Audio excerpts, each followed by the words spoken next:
बिस्मिल्लाहिर्रहमानिर्रहीम, अस्सलाम वालेकुम। मैं हूं मुबश्शिर हसन, आपका बायोलॉजी का टीचर। हम क्लास 9 में चैप्टर 9 को डिस्कस कर रहे थे। हमने चैप्टर 9 को कंप्लीट कर लिया था। आज हमने इसकी एक्सरसाइज डिस्कस करनी है। एक्सरसाइज में सबसे पहले हम इसके एमसीक्यू डिस्कस करेंगे, multiple choice questions. Question number 1 हमारा है, विच of the following is incorrect about A sexual reproduction.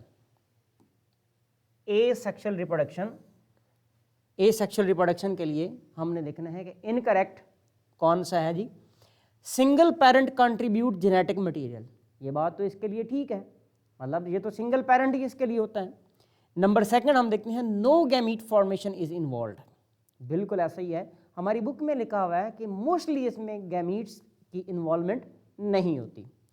Number 3 पे हम देख रहे हैं, ऑफस्प्रिंग आर जेनेटिकली आइडेंटिकल, बिल्कुल ऐसे ही है। ऑप्शन चार्ली के अंदर यानी कि सी ऑप्शन में हम ये देख रहे हैं, जेनेटिकली जो ऑर्गेनिज्म होते हैं वो जेनेटिकली आइडेंटिकल होते हैं, बिल्कुल ये बात ठीक है। ऑप्शन नंबर डेल्टा में हम देखते हैं, contribute in evolution of new species. देखें अब, contribute in evolution of new species, ये एसेक्सुअल रिप्रोडक्शन का मेथड नहीं होता, बल्कि ये सेक्सुअल रिप्रोडक्शन में होता है। तो इसलिए यहाँ पर अगर हम देखें तो इनकरेक्ट की जो बात है वो किसके लिए है, वो ऑप्शन डेल्टा है हमारा। अल्फा, बीटा, चार्ली तीनों बातें जो है ए सेक्सुअल रिप्रोडक्शन के लिए करेक्ट हैं, और ऑप्शन डेल्टा जो है ये इनकरेक्ट आ जाता है। अच्छा, क्वेश्चन नंबर 2 में हम देखेंगे, विच of the following is the benefit of sexual reproduction. Sexual reproduction का कौन सा इसमें पार्ट है जो कि उसके लिए बेनिफिशियल होता है। This is the rapid way of reproduction, sexual reproduction में रैपिड वे नहीं होता, ये बात उसके लिए बिल्कुल इनकरेक्ट है। This is complex mechanism of reproduction, this is complex mechanism of reproduction, ये ऑप्शन भी हमारा इनकरेक्ट आएगा।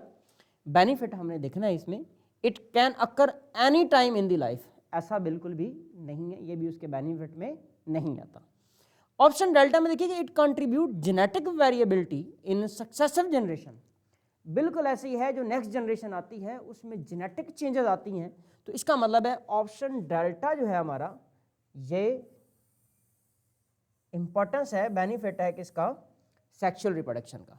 तो अभी तक हमने फर्स्ट 2 एमसीक्यूज को सॉल्व कर लिया। आगे चलते हैं जरा।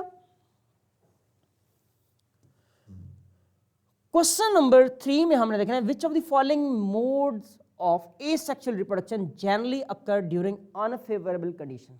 जब अनफेवरेबल कंडीशन होगी तो कौन सा एसेक्सुअल रिप्रोडक्शन का मेथड यहाँ पे इस्तेमाल होता है, उसमें हम देखते हैं। नंबर 1 पे लिखा है बाइनरी फिशन। बाइनरी फिशन ज़रूरी नहीं है कि वो अनफेवरेबल कंडीशन में होगी, ये फेवरेबल और अनफेवरेबल दोनों में पॉसिबल है। बडिंग की बात करें तो वो भी ऐसा नहीं है, लेकिन जो वर्ड ऑप्शन हमारा स्पोर फॉर्मेशन है, स्पोर बनता ही तब है जब अनफेवरेबल कंडीशन होती है, यानी कि प्रॉपर लाइट नहीं है, टेम्परेचर नहीं है, वाटर की डेफिशिएंसी है। उस वक्त जो हमारा एसेक्सुअल रिप्रोडक्शन का मैकेनिज्म है वो कौन सा है, स्पोर फॉर्मेशन होता है।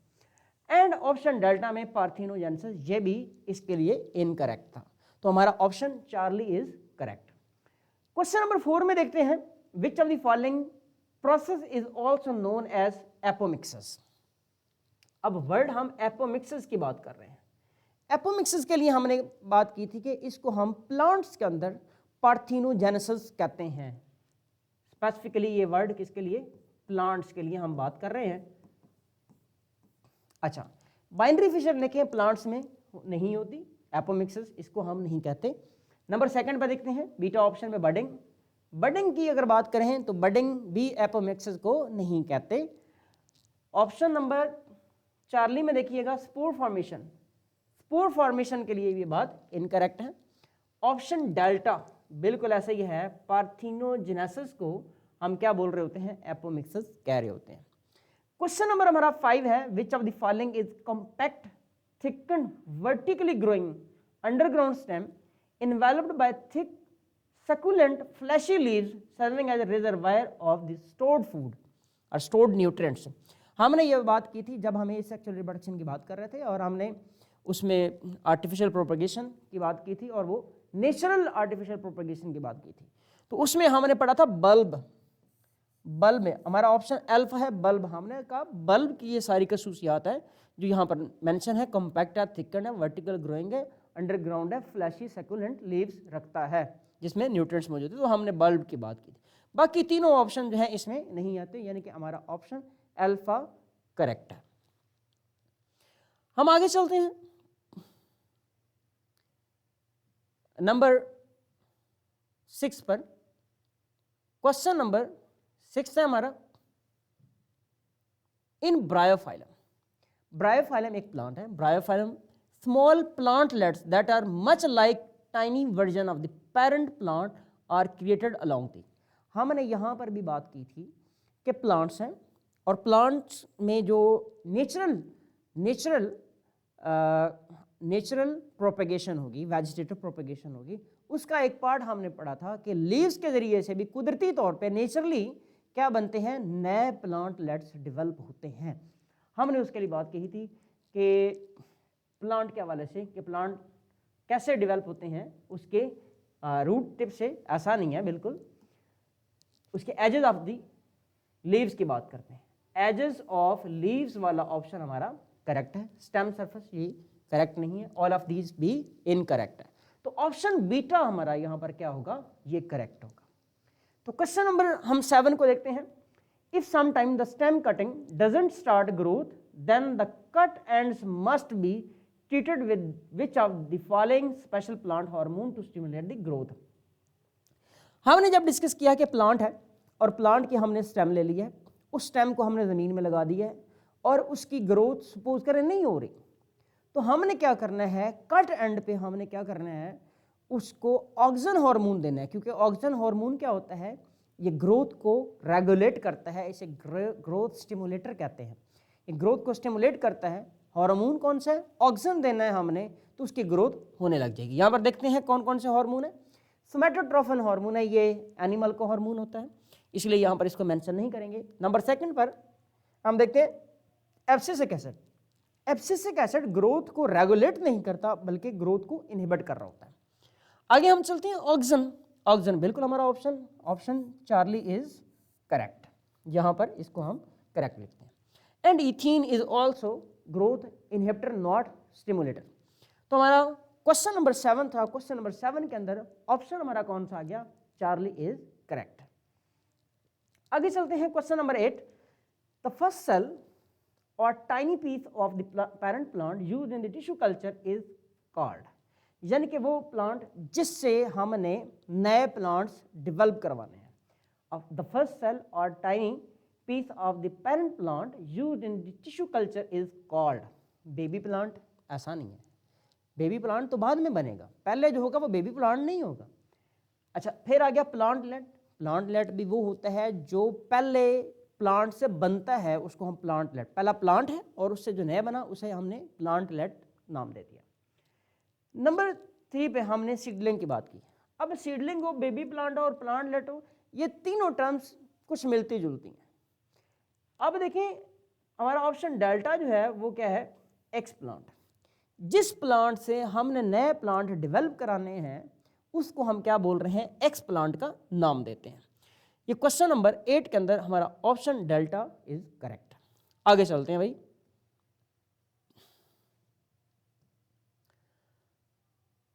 क्वेश्चन नंबर 9 में हम देखते हैं which of the following part of the plant that has been changed and adapted for the job of reproduction. यहाँ पर देखें रिप्रोडक्शन के लिए वो पार्ट कौन सा है जो रिप्रोडक्शन के लिए अडेप्टेड है, और उसमें नंबर 1 पे जो उन्होंने बताया है कि वो फ्लावर है। बिल्कुल ऐसा ही है, हमने ये फ्लावर के लिए पढ़ा है कि फ्लावर जो है वो रिप्रोडक्शन करवा रहा है। लीव्स वेजिटेटिव रिप्रोडक्शन कराता है, रूट्स भी वेजिटेटिव कराते हैं, मेरिस्टेम से उनकी ग्रोथ होती है। तो हमारा ऑप्शन यहाँ पे अल्फा इज करेक्ट। आगे चलते हैं, which of the following part of the flowers are called accessory whorls. यानी कि जिसको हमने एक्सेसरी कहना है, यानी कि वो एक्सेसरी है, नेसेसरी नहीं है। हमने फ्लावर के 2 पार्ट्स पढ़े थे, एक एक्सेसरी पढ़े थे, एक नेसेसरी पढ़े थे। एक्सेसरी में क्या आते थे, कोरोला एंड कैलेक्स, यानी कि कैलेक्स एंड कोरोला। कैलेक्स में क्या आती थी, सेपल्स, और कोरोला में क्या आती थी, पेटल्स। दूसरे 2 पार्ट्स पढ़े थे, एक को नाम देते थे एंड्रोशियम और दूसरे को हम नाम देते थे गाइनेशियम। तो एंड्रोशियम और गाइनेशियम जो है वो नेसेसरी थे और उसके एसेसरी जो थे वो कैलेक्स एंड करोला, यानी कि नंबर फर्स्ट पे ए पे हम देखें तो एंड्रोशियम एंड गाइनेशियम ये एसेसरी नहीं है बल्कि ये नेसेसरी है। कैलेक्स एंड करोला बिल्कुल ऐसा ही है, ये एसेसरी पार्ट्स हैं, ये उसके हेल्पिंग पार्ट्स हैं। तो यहाँ पे ऑप्शन हमारा beta is correct. Androecium Corolla calyx and gynoecium ऐसा नहीं है। तो हमारा करेक्ट जो यहाँ पे इनकरेक्ट बेसिकली है वो which of the following part of the flower are called accessory. तो एसेसरी के लिए जो करेक्ट बात है वो क्या है, कैलेक्स एंड करोला है। बाकी तीनों ऑप्शन हमारे क्या हैं, इनकरेक्ट है। अच्छा, ये हमने देखिए 10 MCQ सॉल्व किए। तो ये 10 MCQ हमारी क्या है टेक्स्ट बुक में मौजूद है और इसका हमने आपको एक्सप्लेन भी कर दिया है और आंसर भी बता दिए। अब कुछ और MCQ हैं जो आपसे डिस्कस करने हैं, एक्स्ट्रा हैं, वो भी इंशाल्लाह आपके पेपर में आ सकते हैं, इंपॉर्टेंट है।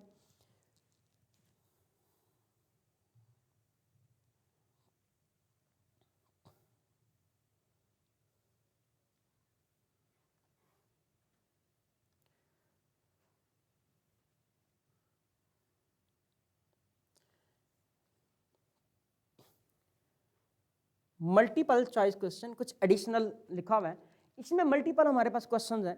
इसकी हमने आपको फाइल शेयर कर देनी है, चंद एक जो है वो मैं यहाँ से आपसे शेयर कर लेता हूँ, आगे फिर हम आपको शेयर कर देंगे और कुछ मैं आपको शॉर्ट क्वेश्चन यहाँ पे बता दूंगा। देखिए जी, नंबर फर्स्ट पे यहाँ पर आया है पार्थेनोजेनेसिस इन्वॉल्व। अब देखिए, हमने पार्थेनोजेनेसिस का प्रोसेस पढ़ा था, हमने उसमें क्या बोला था कि पार्थेनोजेनेसिस एक ऐसा प्रोसेस है जिसमें होता क्या है कि एक एग होता है, वो एग डेवलप कर जाता है जाइगोट और एम्ब्रियो के अंदर विदाउट फर्टिलाइजेशन। तो यानी कि वो एक एसेक्सुअल रिप्रोडक्शन का मैकेनिज्म था। जैसे कि हमने कहा पार्थेनोजेनेसिस इन्वॉल्व सेक्सुअल रिप्रोडक्शन, बिल्कुल ऐसा नहीं है। A process by which N unfertilised egg develop by itself. ये बात बिल्कुल ठीक है कि एक अनफर्टिलाइज्ड एग था, वो डेवलप करता है इटसेल्फ और उससे zygote and embryo so on organism बन जाता है। तो ऑप्शन यहाँ पे हमारा बीटा जो है वो बिल्कुल करेक्ट है। आगे चलते हैं। Both sexes being expressed in one individual, ऐसा नहीं होता, एक इंडिविजुअल में एक ही सेक्स होता है। रिप्रोडक्शन इन मैमल्स, मैमल्स में ये प्रोसेस रिप्रोडक्शन का नहीं होता, एनिमल्स में ज़रूर होता है। एनिमल्स में मैं एग्जांपल आपको दे देता हूँ कि प्लांट्स, एनिमल्स के अंदर आपने याद रखना इंसेक्ट्स, आर्थ्रोपोड्स, उनमें होता है। प्लांट्स में भी होता है, प्लांट्स में इस पार्थेनोजेनेसिस को हम क्या बोल रहे होते हैं, एपोमिक्सिस का नाम देते होते हैं। आगे चलते हैं। Spores are produce in the structure known as.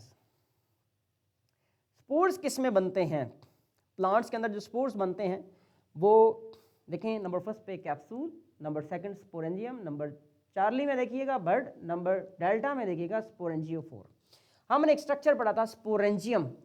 Sporangium एक ऐसा स्ट्रक्चर है जिसमें हमने क्या देखना है कि क्या बनता है, स्पोर बन रहे होते हैं। और स्पोरेंजियम किस में होते हैं, ये प्लांट्स में भी होते हैं और ये फंजाई के अंदर भी होते हैं। आगे चलते हैं तो देखें, zygote in the flowering plant develop into. Flowering plant जो होता है उसके अंदर जो जाइगोट होता है वो किस में डेवलप हो जाता है, वो एम्ब्रियो के अंदर डेवलप हो जाता है। एंडोस्पर्म में डेवलप नहीं होता। एंडोस्पर्म में हमने कहा क्या डेवलप होता था, एक स्पर्म फ्यूजन न्यूक्लियस के साथ मिलता था और वो एंडोस्पर्म बनाता था। माइक्रोपाइल हमने कहा एक ओपनिंग हमने बताई थी जहाँ से वाटर की एंट्री होती है, और सीड कोट हमने कहा था प्रोटेक्शन कर रहा होता है। तो ये एम्ब्रियो की बात यहाँ पे करेक्ट है, ऑप्शन बीटा इज करेक्ट। आगे चलते हैं जी, क्वेश्चन नंबर 3 की तरफ। Question number 14, the process by which an embryo is activated to form a seedling is called. एक ऐसा प्रोसेस जिसमें एम्ब्रियो जो है वो उससे सीडलिंग प्लांट बनता है, इसको हम देखते हैं क्या कहते हैं जी, प्रोपेगेशन। प्रोपेगेशन एक जो प्रोसेस था वो एक हम आर्टिफिशियल रिप्रोडक्शन प्लांट में कह रहे थे, तो वो एम्ब्रियो से सीडलिंग प्लांट का डेवलप होना वो ऐसा प्रोसेस नहीं था। वेजिटेशन, वेजिटेशन भी बिल्कुल इनकरेक्ट है। यहाँ पे थर्ड पे आता है जर्मिनेशन। जर्मिनेशन बिल्कुल ऐसा ही है, जर्मिनेशन बिल्कुल ठीक है। हम कहते थे इसमें वो जो एम्ब्रियो है वो डेवलप होता है सीडलिंग प्लांट के अंदर, एम्ब्रियोनिक प्लांट के अंदर, और वो उससे क्या प्लांट डेवलप होता है। फिर हमने इसके मुख्तलिफ पार्ट्स पढ़े, प्लोम्यूल, रेडिकल, प्लोम्यूल से स्टेम बनेगी, रेडिकल से रूट्स बनेगी, सो ऑन। नेक्स्ट देखिएगा, fruit is formed by the enlargement of embryo in the ovule.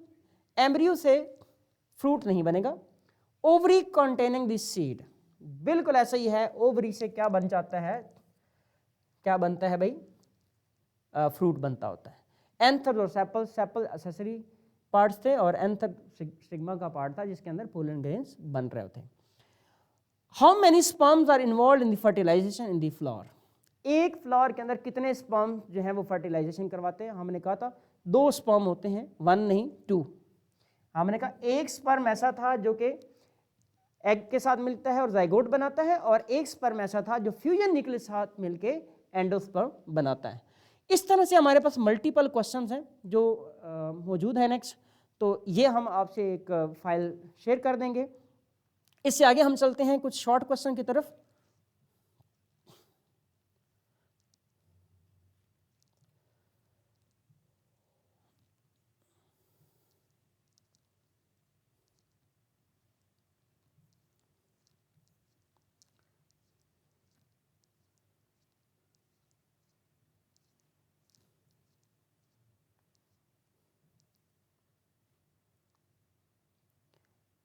ये शॉर्ट क्वेश्चन है जो हमारी एक्सरसाइज में मौजूद है। नंबर फर्स्ट पे, define cloning, which process of plant is suppose to be a cloning. अब क्लोनिंग का जो प्रोसेस है वो क्या है, देखें। हमने कहा नंबर फर्स्ट पे हमने डिस्कस करना है जी क्लोनिंग की डेफिनेशन हम मेंशन करेंगे। यहाँ पर आपने डेफिनेशन की हेडिंग लगानी है और फिर क्लोनिंग आपने मेंशन करना है। यानी कि cloning is the method of producing genetically identical individual from the single parent cell. ये पहले इसकी बात आ गई। इसके बाद आपने इसके पॉइंट्स मेंशन कर लेने हैं कि क्या वो बात कर रहे हैं। नंबर फर्स्ट पे हमने बताना है, in plants term cloning refer to the tissue culturing in which a single plant cell or piece of tissue is grown on artificial nutrient medium under aseptic condition, microbe free। aseptic वो होती है जहाँ पे microbes नहीं होते, क्योंकि अगर वहाँ पे माइक्रोब्स होंगे तो वो हमारे प्लांट का पार्ट बन जाएंगे और हो सकता है वो डेवलपमेंट भी ना होने दें। अच्छा, to develop a genetically identical copy of the parent plant, यानी कि जो प्लांट यहाँ पर डेवलप होते हैं क्लोनिंग के जरिए से वो बिल्कुल आइडेंटिकल होते हैं एज टू देयर पेरेंट्स। दूसरा पॉइंट हमने बताना है कि ये जो मेथड है, this method of artificial vegetative propagation is also called micro propagation. देखें, हमने यहाँ पर 2 पॉइंट्स डिस्कस किए हैं, एक ये है और दूसरा ये है। अब जब हमारा शॉर्ट क्वेश्चन डिफाइन क्लोनिंग पे आएगा तो हमने सिर्फ उसकी डेफिनेशन नहीं लिखी। ये 2 पॉइंट जो हमने डिस्कस किए हैं, एक तो आइडेंटिकल कॉपीज की हम हेडिंग दे देंगे और दूसरा हम माइक्रो प्रोपेगेशन की हेडिंग दे सकते हैं। तो इस तरह से हमारा क्वेश्चन ये कंप्लीट हो जाता है। क्वेश्चन नंबर 2 की तरफ हम जाते हैं। सेकंड में देखिएगा, enlist 2 suitable condition for germination of seed. अब इस क्वेश्चन को हम जब देख रहे थे उस वक्त भी हमने देखा कंडीशंस के हवाले से, या फिर हम इसे कहते थे फैक्टर्स अफेक्टिंग सूटेबल कंडीशन, या फिर आप इसे क्वेश्चन आपसे पूछा जा सकता है फैक्टर्स का, factors affecting on seed germination. उसमें से हम 2 फैक्टर की बात करें, एक वाटर और एक ऑक्सीजन, और हमने बुक के अंदर एक और पढ़ा था जिसे हम टेम्परेचर की बात कर सकते थे। तो हम इसमें क्या लिखेंगे, वाटर मॉइस्चर, यानी कि पानी देखें उसके ग्रोथ के लिए ज़रूरी है। पानी में सीड जो है वो आएंगे, सीड रखे जाएंगे, यानी कि सॉइल के अंदर पानी मौजूद होता है। पानी जो है सीड में दाखिल होगा और उसके सीड कोट को क्या करेगा, सॉफ्ट करेगा, और उसके बाद वो रप्चर होगा और उससे सीडलिंग प्लांट जो है वो बाहर आ जाएगा, रूट भी बाहर आएगी और शूट भी बाहर आ जाएगी। अच्छा, दूसरा था ऑक्सीजन। हमने कहा ऑक्सीजन क्यों ज़रूरी है, हमने कहा प्लांट जो है का जो बेबी प्लांट है उसका एम्ब्रियोनिक प्लांट, उसने ऑक्सीजन लेनी है, फिर उसने सेलुलर रेस्पिरेशन करनी है, मेटाबॉलिज्म करना है, और उसके अंदर जो फूड होगी उसके CH बॉन्ड को तोड़ना है, उससे एनर्जी लेनी है। तो इसके लिए ऑक्सीजन उसके लिए ज़रूरी थी। तो हमने यहाँ पर इस क्वेश्चन के भी देख लें 2 पॉइंट्स अगर हैं तो हमारे पास वो एनलिस्ट का कहता है, तो हमारे 3 पॉइंट्स होंगे, टेम्परेचर भी आएगा, तो हमारा 3 मार्क्स का शॉर्ट क्वेश्चन हो जाएगा। अच्छा, फिर हम देखते हैं यहाँ पर क्वेश्चन नंबर 3 की तरफ। Explain the structure of embryonic stem, यानी कि एम्ब्रियोनिक स्टेम जो है उसका हमने स्ट्रक्चर वो पूछता है।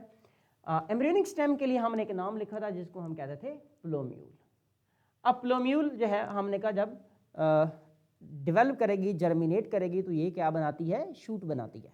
फिर हम कहते थे इसके दो पार्ट्स होते हैं, एक को हम क्या बोल रहे थे एपिकोटाइल एंड दूसरा हाइपोकोटाइल, भी इसी के डिफरेंट पार्ट्स थे, वो उनको भी हमने मेंशन कर देना। पहले हम प्लोम्यूल की डेफिनेशन लिखेंगे, फिर इसके पार्ट्स लिखेंगे, जो पार्ट्स क्या थे एम्ब्रियोनिक स्टेम यानी कि प्लोम्यूल के पार्ट्स थे एपिकोटाइल और hypocotyl.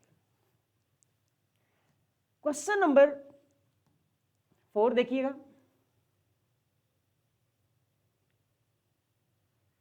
Question number 4, explain the role of live stock.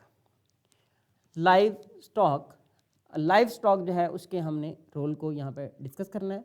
तो एटलीस्ट आपके पास आपने 3 रोल इसके लाजमी मेंशन करने हैं।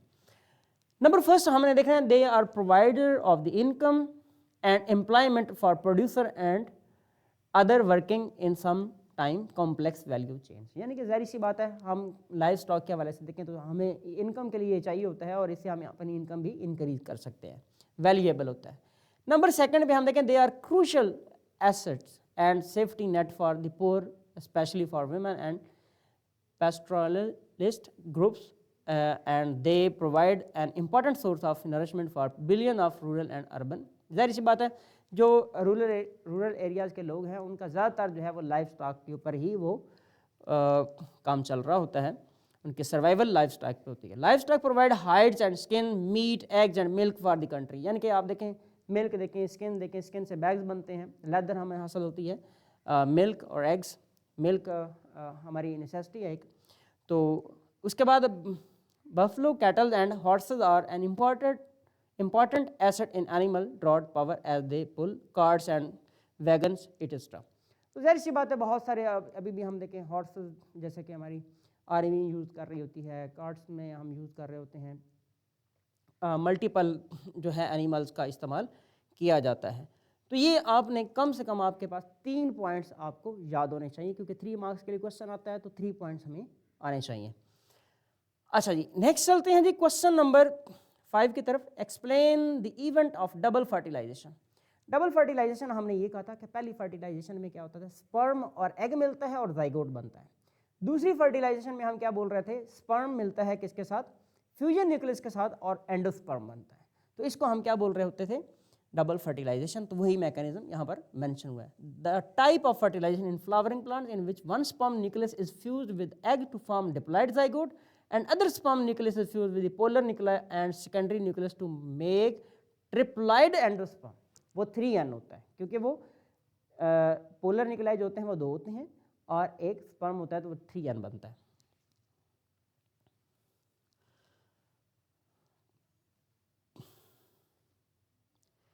इसके बाद आ जाता है explain the structure of embryonic sac. अब एम्ब्रियोनिक सैक जो देखें इसमें क्या क्या चीज़ें मौजूद होती हैं।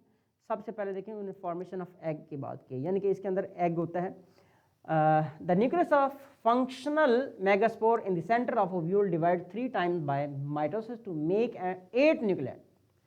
8 न्यूक्लियाई यहाँ पे बनता है, और 8 न्यूक्लियाई के लिए हमने मुख्तलिफ नाम भी दिया था। सबसे पहले हमने कहा था एक एग होता है, 2 सिनर्जिड सेल्स होते हैं, 2 पोलर न्यूक्लियाई होते हैं और 3 एंटीपोडल होते हैं। और उन्हीं का हमने यहाँ पर मेंशन किया, सिनर्जिड है, एंटीपोडल है, ज़ाहिर सी बात है ये ओव्यूल के अंदर मौजूद होते हैं, और एक एग होता है, और ये इसका स्ट्रक्चर आ जाता है।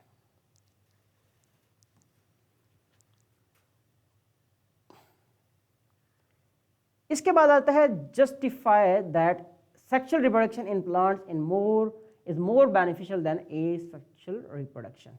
इसके लिए देखें organism produce by sexual reproduction have variation.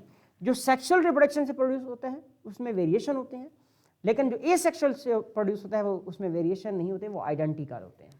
They are less likely to be affected by various diseases. जो सेक्सुअल रिप्रोडक्शन से प्रोड्यूस होते हैं उनमें डिजीजेस का आउटब्रेक कम होता है, लेकिन जो आर्टिफिशियल यानी कि हम कहेंगे एसेक्सुअल रिप्रोडक्शन से हैं तो उनके ऊपर डिजीजेस जो है वो ज़्यादा इफेक्ट कर सकती हैं। नंबर 3 पे देखिएगा, एसेक्सुअल रिप्रोडक्शन इज फास्टर। बिल्कुल ऐसे ही है, सेक्सुअल रिप्रोडक्शन में आप विद इन टाइम जो है उसके बेबीज प्लांट हासिल कर सकते होते हैं, लेकिन सेक्सुअल रिप्रोडक्शन में एक टाइम ड्यूरेशन हमें चाहिए होता है। तो ये 3 पॉइंट्स हैं, हमने इसको एज इट मेंशन कर लेना है। अच्छा, यहाँ तक हमने 7 क्वेश्चन को डिस्कस किया है। बाकी जो क्वेश्चन है उसकी हम आपको पूरी शीट दे देंगे, पूरी एक डॉक्यूमेंट है वो आपसे शेयर कर देंगे ग्रुप्स में, तो उसको आपने खुद से सॉल्व कर लेना है। तो आज का हमारा लेक्चर यहाँ तक था। इसके साथ हमारा चैप्टर 9 जो है वो कंप्लीट हो जाता है, और इससे नेक्स्ट हमारा लास्ट चैप्टर है चैप्टर 10, वो इंशाल्लाह हम नेक्स्ट लेक्चर से स्टार्ट करेंगे। तब तक के लिए मुझे इजाज़त दें। अल्लाह हाफ़िज़।